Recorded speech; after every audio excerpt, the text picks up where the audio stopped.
Your high school history teacher hasn't told you the whole truth about Pythagoras.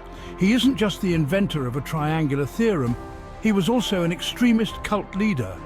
What if everything you know about the man and his popular mathematical theorem is just the tip of a much stranger iceberg? Was Pythagoras simply a mathematical genius? Could he really talk to the souls of animals? Were his mathematical theories truly his, or did he steal them? Find out why this ancient Greek philosopher was so impactful on the Western esoteric tradition, including his remarkable take on the transmigration of the soul, on numbers having actual personalities, and the vow of silence he made his followers take for 5 years. He was a man who dared to peer beyond the veil of the physical world and unveil a hidden reality, a universe orchestrated by numbers. This is the story of Pythagoras, the master of numbers and mystic madman. Born on the island of Samos in the 6th century BC, Pythagoras was more than just a mathematician. He was a seeker of truth, a philosopher, and a mystic. His insatiable curiosity led him on a quest for knowledge, traveling to the ancient lands of Egypt and Babylon, immersing himself in their wisdom traditions and esoteric mysteries. While in Egypt, Pythagoras was captured during the Persian invasion led by Cambyses II in 525 BC. From the priests of Egypt, he learned the secrets of geometry and sacred symbolism. In Babylon, he delved into the mysteries of astronomy and astrology, observing the celestial dance of stars and planets. These experiences ignited a spark within him, a realization that the universe was not a random collection of objects, but a harmonious system governed by mathematical principles. He called it the harmony of the spheres. This profound insight gave birth to one of his most enduring legacies. Pythagoras envisioned the cosmos as a grand symphony, where celestial bodies moved in accordance with mathematical ratios, producing celestial music inaudible to human ears, unless you tuned your mind to it through intense asceticism and ritual. This concept connected the realms of music, mathematics, and cosmology, revealing a universe imbued with divine harmony. There is geometry in the humming of the strings. There is music in the spacing of the spheres. Pythagoras' harmony of the spheres echoed through the ages, shaping mystical traditions from Neoplatonism and Hermeticism to Christian mysticism and Renaissance magic. Pythagoras' teachings emphasized harmony and balance, but his methods were often extreme and manipulative. Even today, his ideas of cosmic harmony resonate with those seeking deeper meaning in the universe. But was this mathematical mystic simply a brilliant mathematician and philosopher? Pythagoras' mystical vision extended beyond the practical uses of geometry. He believed that numbers were not merely symbols, but the very building blocks of reality, each possessing unique vibrations and spiritual significance. The tetractys, a triangular figure composed of 10 points, became a sacred symbol, representing the organization of space and the unfolding of creation. Pythagoreans, the followers of his cult, which we will get to later, believed that numbers held symbolic and mystical meanings. They saw numbers as the archetypal principles underlying reality. Was the Pythagorean obsession with numbers a form of brainwashing? Each number had a unique vibration and significance, a personality, if you will. This led thinkers to follow him in developing the concept we call today numerology. But his mystical relationship to numbers is mild in comparison to other views. Like dying and being reborn as a dog, Pythagoras was also the charismatic leader of a secretive, mystical order that blurred the lines between philosophy, religion, and cult. His followers were bound by a strict code of conduct and held strange esoteric beliefs that would raise eyebrows even today. They even believed Pythagoras had the power to speak to the soul of an animal. Imagine a community where numbers weren't just abstract symbols, but held divine significance, imbued with mystical powers. They saw mathematical ratios in music, cosmology, and even human relationships, convinced that a hidden numerical harmony governed the universe. This obsession with numbers extended into their daily lives. The number 10 was sacred, represented by the tetractys, a triangular figure that symbolized the organization of space and the cosmos. Odd numbers were considered masculine, even numbers feminine. They even attributed moral qualities to numbers, associating certain numbers with justice, friendship, and opportunity. But their eccentricities didn't stop there.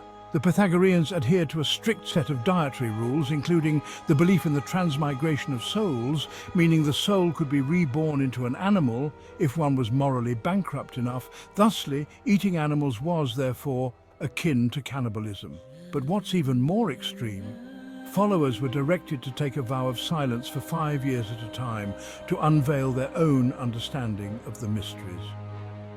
Would you survive initiation into the Pythagorean cult? They lived together, sharing possessions and devoting themselves to intellectual and spiritual pursuits.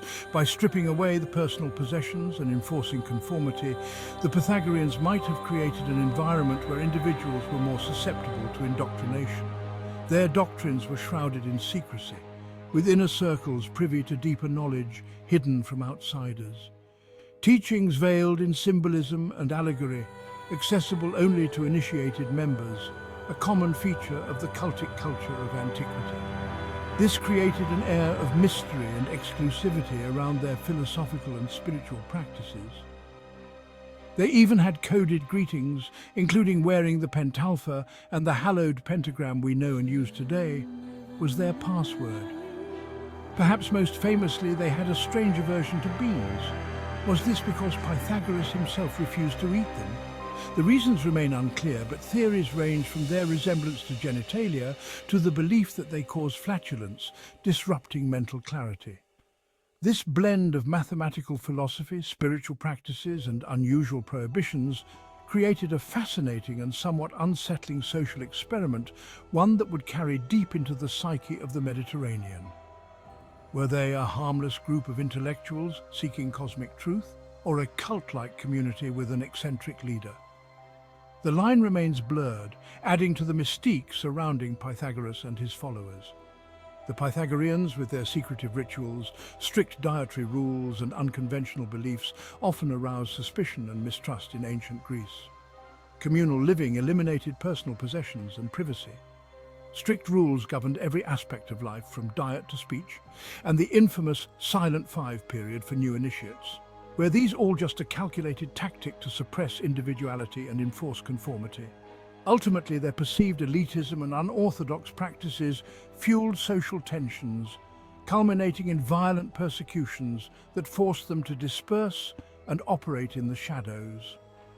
Despite these challenges, their philosophical and mystical ideas persisted, influencing Western thought for centuries to come. Their legacy, however, is undeniable. As long as man continues to be the ruthless destroyer of lower living beings, he will never know health or peace. For as long as men massacre animals, they will kill each other. Indeed, he who sows the seed of murder and pain cannot reap joy and love. Perhaps his greatest contribution to Western esotericism is the concept of metempsychosis, the transmigration of souls. Pythagoras, the legendary mathematician and mystic, didn't just believe in reincarnation. He and his followers turned it into a radical philosophy that shaped Western esoteric thought for millennia. Imagine a world where your soul could inhabit not just another human, but an animal, a plant, even a celestial body.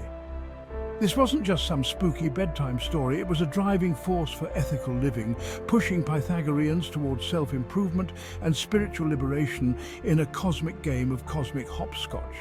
And their greatest contribution? Planting the seed of this mind-bending idea across the Western world, influencing everyone from Plato to modern-day New Agers. Get ready to dive deep into the soul's incredible journey, because things are about to get seriously weird. While the Pythagoreans were certainly prominent in advocating for the transmigration of souls in the West, they weren't the absolute first. The concept existed in some form prior to Pythagoras, though he may have been the one to truly popularize and systematize it in Greek philosophical thought. Here's what we know. Pythagoras was a prolific traveler, including to the famous Delos, the birthplace of Apollo, a hotbed for Orphism. Predating Pythagoras, the Orphic Mysteries, a religious tradition centered around the god Orpheus, held beliefs about the soul's immortality and its journey through cycles of reincarnation. Pythagoras likely drew inspiration from these Orphic ideas. Remember his trip to Egypt, where he learned the sacred rites of the land of the Nile. Some scholars suggest that Pythagoras encountered the concept of transmigration during his travels to Egypt, where similar ideas existed in their religious beliefs. However, the extent of Egyptian influence on Pythagorean thought is still debated. Therefore, it's more accurate to say that Pythagoras and his followers significantly developed and popularized the concept of transmigration in Western philosophy, building upon earlier mystical and religious traditions. They integrated it into their broader philosophical system, connecting it to ideas of purification, ethical living, and the pursuit of spiritual liberation. It's important to remember that these early philosophical ideas weren't always clearly documented, and much of what we know comes from later interpretations and accounts. Nevertheless, it's clear that the Pythagoreans played a crucial role in shaping Western views on the soul, its immortality, and its journey through the cycle of rebirth.